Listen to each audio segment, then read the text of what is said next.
Frankly, the behaviour of Jack Straw, the British government at that time, and the European Union was cynical.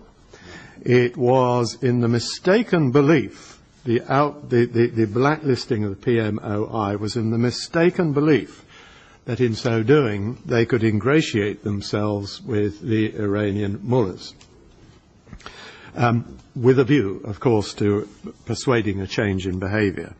That was unwise. It never produced a result at the time. It will never produce a result in the future, as Tony Kellum has just very wisely pointed out.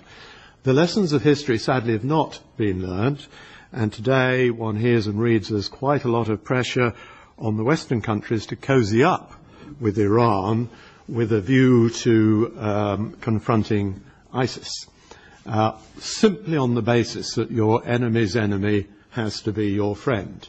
Well, that is very unwise. Down history, that's rarely proven to be the case, and this, with the case of the mullahs, is absolutely not. So the colleagues here, the very least reason we're here, that I'm here, is because of a concern for human rights, for humanitarian concerns, for freedom and self-determination. But I suspect there are greater reasons still.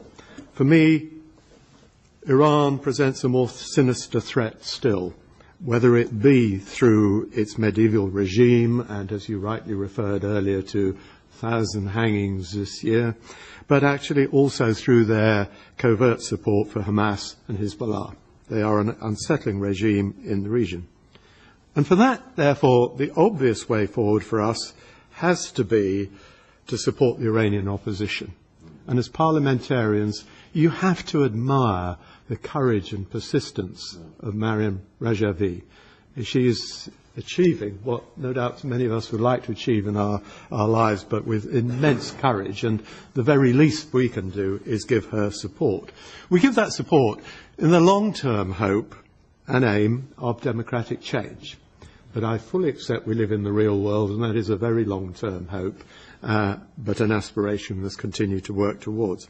But in the meantime, we have an urgent crisis on our hands with Camp Liberty.